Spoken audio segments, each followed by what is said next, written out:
My first idea for the topic of Sunday's message, today's message, had to be deferred. I was planning to bring a sermon selected by Emily Newsom, who purchased rights to a topic in our talent auction last year. And as a reminder, Linda's asking for people to suggest things they might want to bring to the talent auction this year, things that you might want to sell. It's a great fundraiser and a good way to promote engagement among us. However, Emily drifted a little bit about what she really wanted, and then I learned that she wouldn't be in town this weekend. Obviously, I learned incorrectly because Emily's sitting right there. Someday I will preach on your ideas, Emily, but not today. Then, at a recent meeting of the worship committee, I casually threw out a query about what this week's message topic might be, because I still hadn't landed on a topic.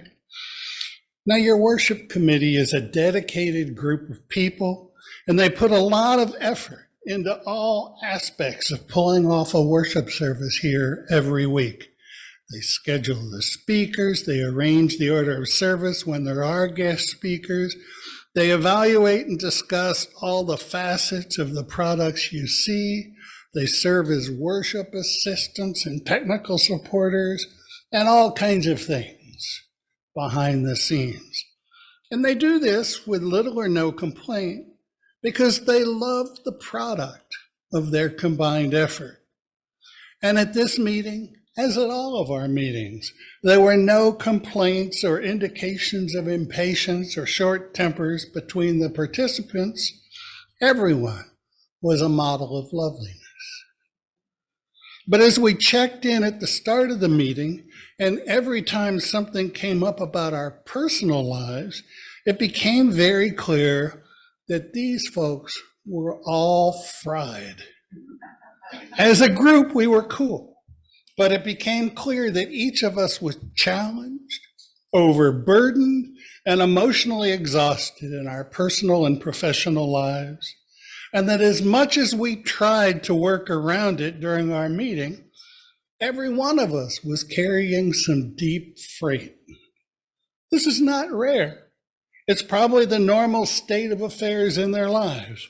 But to get to the point, when I asked for suggestions, the loud reply was, preach about too much.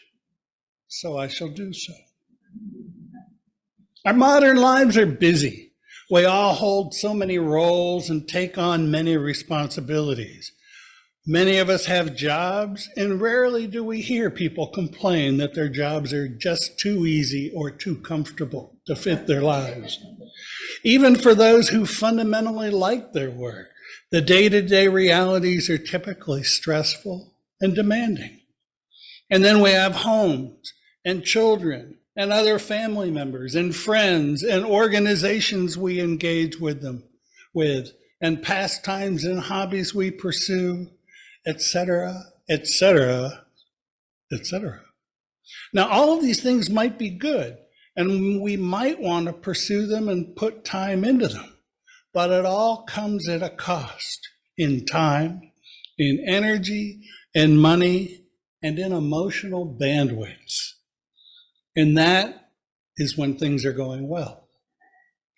Things get messy really quickly. A simple example I recall, for whatever reason, when my oldest daughter, Kelsey, was a toddler, we used childcare arranged with a truly wonderful babysitter who cared for her and two other kids in someone else's home. I soon realized that I would have to miss work and therefore not get the benefit of childcare under a few conditions. If I got sick, if Kelsey got sick, if the babysitter got sick, if the babysitter's kids got sick, if either of the kids in the other house got sick, and this is just talking about illness. I'm sure there were other possibilities, but this gives you the idea. Things get messed up quite easily, often by things beyond our control. And I'm not sure if it ever gets easier. I was encouraged to look forward to my golden years of retirement, when we can enjoy the relaxed and pleasant days after we leave the workforce. We earned it, no? What they don't tell us is that as our responsibilities diminish, at least hopefully they diminish, so do our energy levels and our health. I have great intentions, but I can accomplish far less in a day than I did when I was a young man of, say, 60. So what do we do when things are too much? I can give you pedestrian advice, like take one step at a time, remember to breathe, and do what you can to take care of yourself. Remember to eat and sleep, that kind of thing.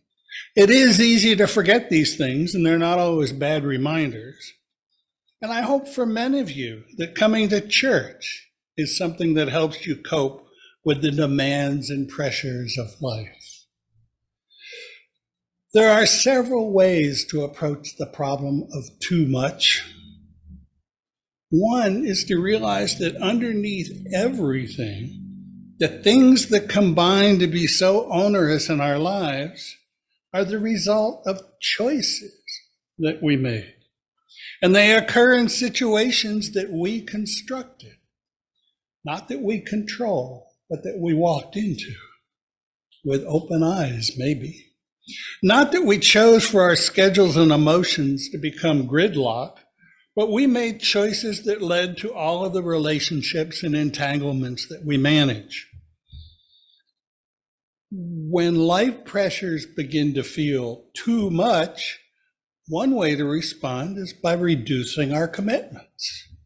Maybe stepping off of one committee or deciding that your front yard doesn't require a perfect manicure each week. If you're among the group of people that has a problem saying no, you should stop and think about what this tendency costs you and how much it can reduce your effectiveness in the things you agree to do. Reducing obligations is the strategy in the song from the Disney movie Frozen, where Princess Elsa sings, "Let It Go." Not nearly as well as Maria and Annie and Rainbow. Elsa isn't the only one to sing this. Almost every kid in America was singing it just a couple of years ago.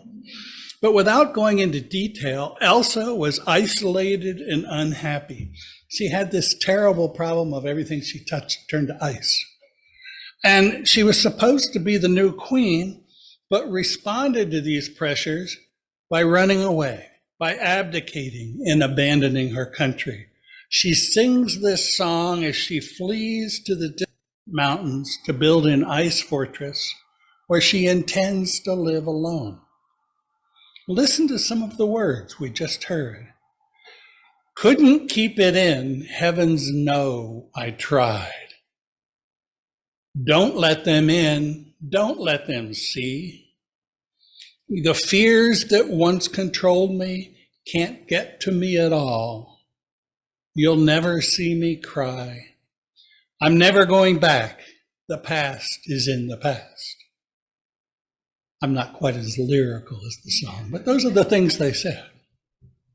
Okay, Frozen was a cartoon, and it takes the idea of stepping back to an extreme, but it illustrates some real life pitfalls. Elsa had problems and chose not to address them. So when things got hard, she felt the only way she could respond was by running and by shoving all of the things that brought tension in her life to the side. We all know that we can't really just forget our problems, that even if we run from them, they continue to live in our hearts and in our conscience. We can't just stop caring.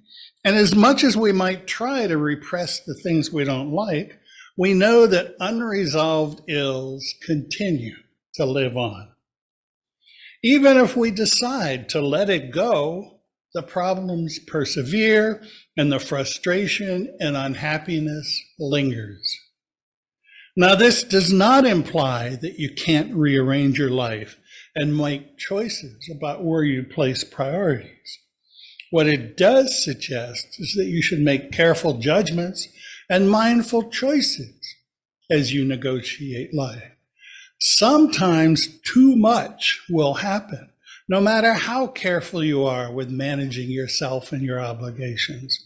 We cannot predict every possibility or control every variable, but we only have this one life, and it behooves us to try to make it rewarding and as rich and pleasurable as possible. Who is driving your life? This is a very real question, and one that some of us should spend many hours in therapy trying to unpack. If let it go points to a strategy that might easily go too far and become counterproductive, how do we manage overcommitment?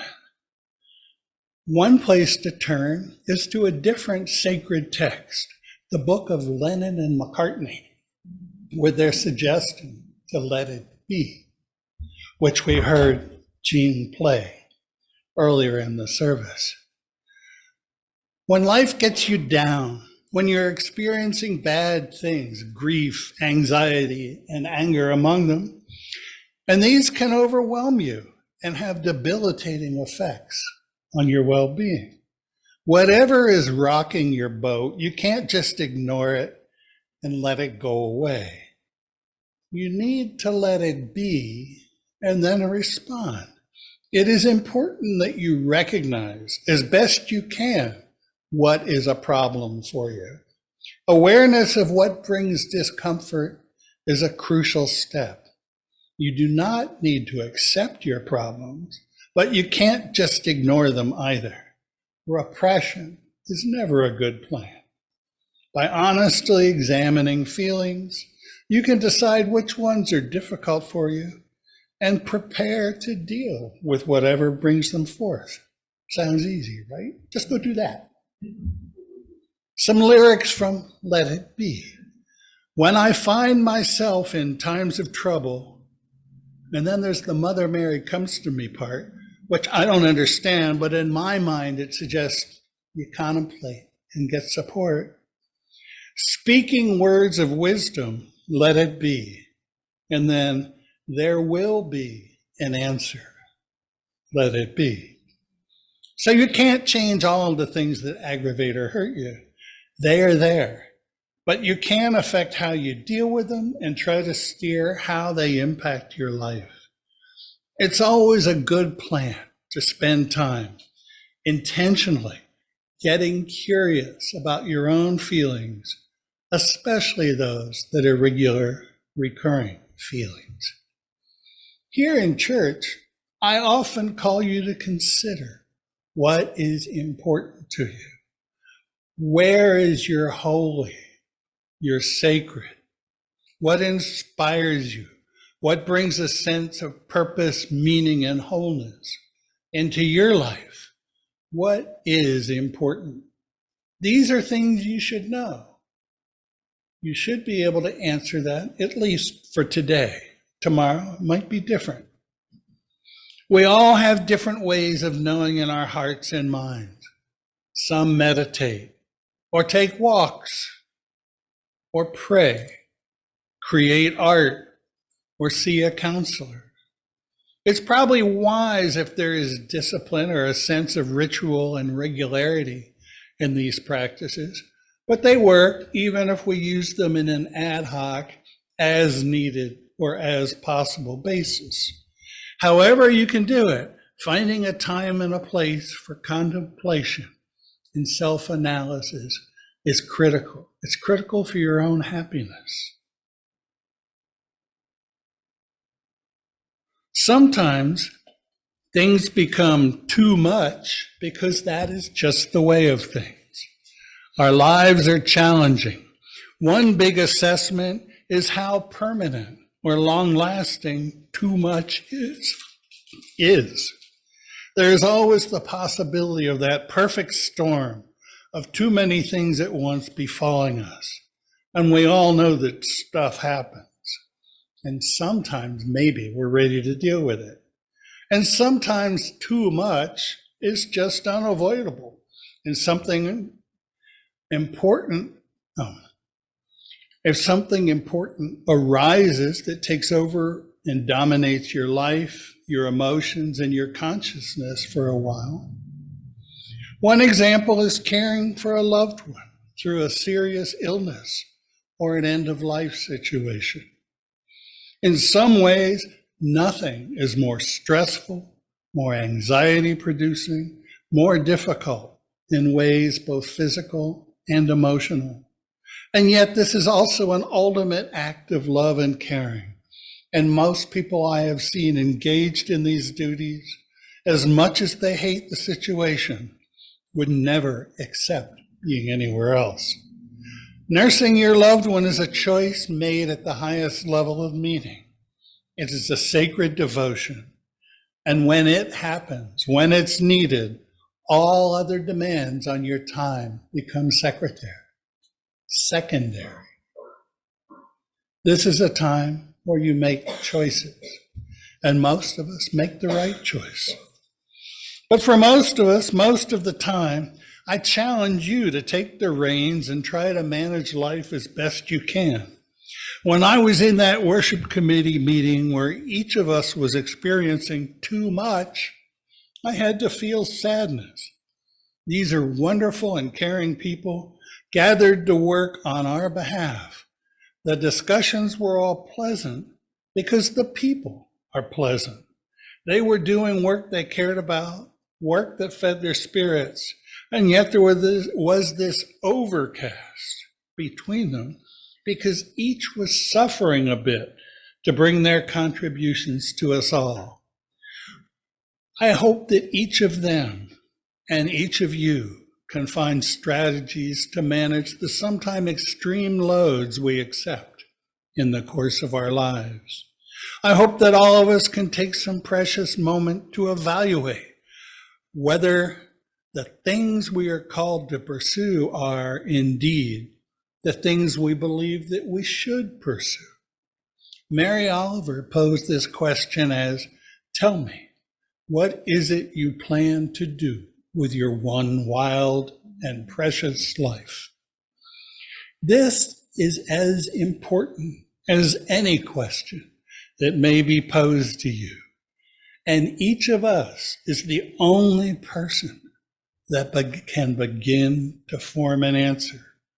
This is a challenge we too often let go in deference to more immediate demands, but it is a question that none of us can afford to ignore.